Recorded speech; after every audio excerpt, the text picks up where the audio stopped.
આપણે ભારતની વીરાંગના ઉપર પ્રોજેક્ટ રજૂ કરવાનો છે. મારો મત છે કે આપણે ઝાંસીની રાણી વિશે જ વાત કરીએ. અરે ભક્તિ, પાછો ઇતિહાસ. આજના લેપટોપ અને આર્ટિફિશિયલ ઇન્ટેલિજન્સના જમાનામાં તલવારોની વાત કોને ગમે? કેમ ના ગમે? આજના સમયમાં દેશની રક્ષા તો શસ્ત્રથી જ થાય છે ને. પણ આજે છોકરીઓ ફાઇટર પ્લેન ઉડાવે છે, કંપનીઓ ચલાવે છે. 1857ની વાતો આજના સ્માર્ટ યુગમાં સાવ જૂની અને બોરિંગ લાગે છે. કાવ્યા, તલવાર જૂની હોઈ શકે પણ તેને ચલાવનાર હાથમાં રહેલું સાહસ ક્યારેય જૂનું નથી સમજી શકતું. આજે આપણે ફાઇટર પ્લેન ઉડાવી શકીએ છીએ કારણ કે વર્ષો પહેલા એક સ્ત્રીએ સમાજની રૂઢિ તોડવાની હિંમત કરી હતી. સાચી વાત છે અદિતિ. જ્યારે દીકરીઓને ઘરની 4 દિવાલોની અંદર કેદ રખાતી ત્યારે એક નાનકડી દીકરી મનુએ ઢીંગલીઓને બદલે તલવારથી રમવાનું પસંદ કર્યું હતું. હા, વારાણસીની એ મનુ જેને બાળપણમાં જ ઘોડે સવારી અને તલવારબાજી શીખી લીધી હતી. એ સામાન્ય દીકરી નહોતી, રણચંડી હતી. સારું, તો ચાલો આજે જોઈએ કે મહારાણી માટે એવું શું ખાસ હતું. ખાસ ખાસ નહીં, વિશિષ્ટ પ્રતિભા પૂર્ણ છે મહારાણીનું અસ્તિત્વ.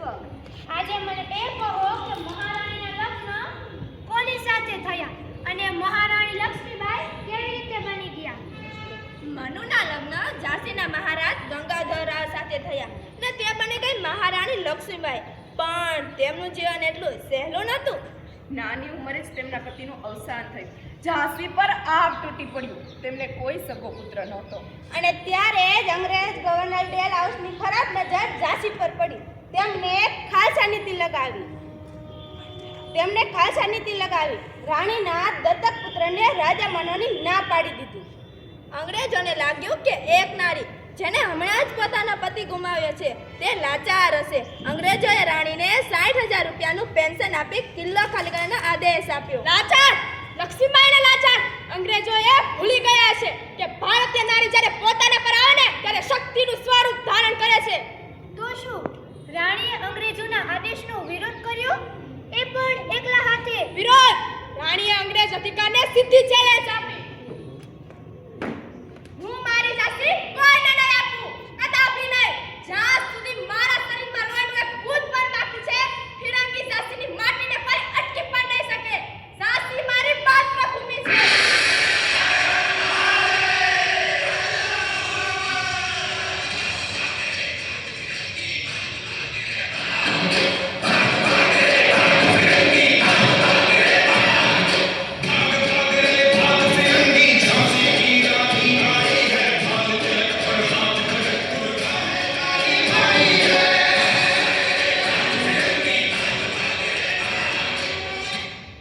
વાહ વાહ, મારા રૂવાડા ઊભા થઈ ગયા. એક 22 વર્ષની વિધવા મહારાણીએ બ્રિટિશ સલ્તનને ખુલ્લી ચેલેન્જ આપી. હા કાવ્યા, અને રાણીએ માત્ર ડાયલોગ નહોતા માર્યા, યુદ્ધની તૈયારીઓ કરી. તને ખબર છે સૌથી મોટી વાત શું હતી? રાણીએ ઝાંસીની બધી સ્ત્રીઓને ભેગી કરી તલવારબાજી અને બંદૂક ચલાવવાની તાલીમ આપી. દુર્ગાધન નામની મહિલા સેના તૈયાર કરી જેના સેનાપતિ હતા વીરાંગના ઝલકારીબાઈ. રાણીએ સાબિત કર્યું કે દેશ પ્રેમ એ માત્ર પુરુષોના જ ઇજારો નથી. પણ અંગ્રેજો પાસે તો મોટી તોપો અને વિશાળ સેના હતી ને. હા, 1858માં જનરલ ન્યુરોજે ઝાંસીના કિલ્લાને ઘેરી લીધો. એને થયું કે રાણી થોડાક દિવસોમાં શરણે આવી જશે. પણ કિલ્લાની દિવાલો પરથી ઝાંસીની તોપો ગરજવા લાગી. રાણી પોતે પુરુષોના વસ્ત્રો પહેરીને ઉતરી પડ્યા યુદ્ધના મેદાનમાં. ઘમાસાણ યુદ્ધ થયું. કિલ્લાનો દરવાજો તૂટ્યો. અંગ્રેજો કિલ્લાની અંદર ઘૂસી ગયા. છતાં રાણી ડર્યા નહીં. એક રાત્રે રાણીએ પોતાના દત્તક પુત્ર દામોદર રાવને પોતાની પીઠ પર મજબૂત કપડાથી બાંધ્યો. બંને હાથમાં ખુલ્લી તલવાર અને મોંમાં ઘોડાની લગામ.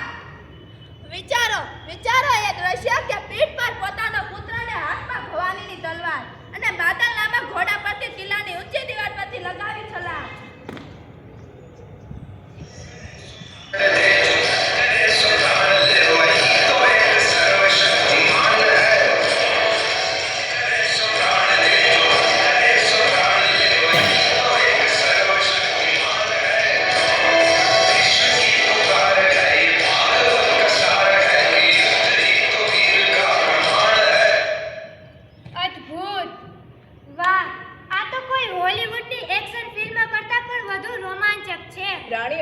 સેનાને ગાજર મૂળાની જેમ કાપતા બહાર નીકળી ગયા. એ માત્ર એક યોદ્ધા નહોતી, એક મા પણ હતી. દેશની આઝાદી અને પુત્રની રક્ષા એમ બંને જવાબદારી એક સાથે નિભાવી. ઝાંસી છોડ્યા પછી પણ યુદ્ધ ચાલુ રહ્યું. તેને કલ્પી અને ગ્વાલિયર પર કબજો કર્યો. પણ અંગ્રેજ સેના તેમનો પીછો છોડતી નહોતી. ગ્વાલિયરના મેદાનમાં અંતિમ સંગ્રામ શરૂ થયો. રાણીનો ઘોડો નવો હતો. તે એક નાળા પાસે જઈ અટકી ગયો. અંગ્રેજોએ રાણીને ચારે બાજુથી ઘેરી લીધા. એક સૈનિકે પાછળથી રાણીના માથા પર તલવારનો જોરદાર વાર કર્યો. રાણીનું માથું કપાઈ ગયું. આગ બહાર આવી ગઈ. છતાં એ સિંહણ હારી નહીં. લથડતા શરીરે પણ એક અંગ્રેજ સૈનિકને મોતને ઘાટ ઉતારી દીધો.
ભારતની મહાન વીરાંગના શહીદ થઈ ગયા.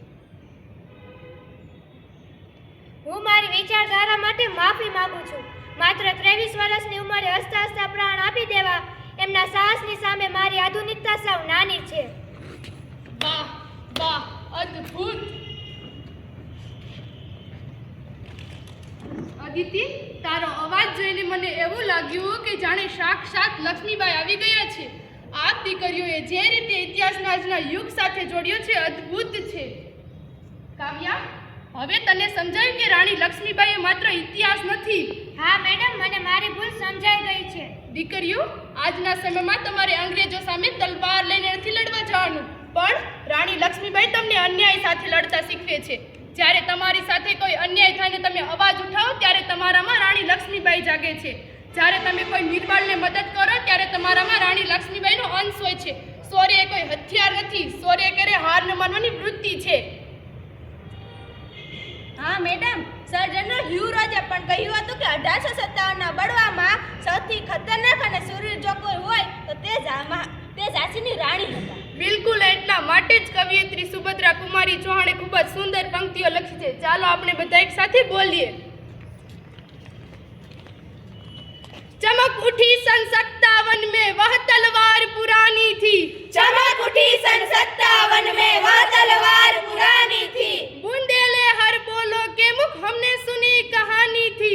बूंदेले हर बोलो के मुख हमने सुनी कहानी थी. खूब लड़ी मर्दानी वह तो झांसी वाली रानी थी. खूब लड़ी मर्दानी वह तो झांसी वाली रानी थी. खूब लड़ी मर्दानी वह तो झांसी वाली रानी थी. खूब लड़ी मर्दानी वह तो झांसी वाली रानी थी.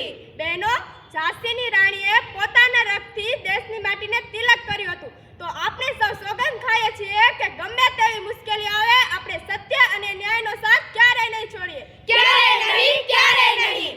ખરેખર બાળકો, આજની આ પ્રસ્તુતિએ તો આખી શાળામાં દેશપ્રેમનું વાવાઝોડું લાવી દીધું. વીરાંગના રાણી લક્ષ્મીબાઈ અમર રહો.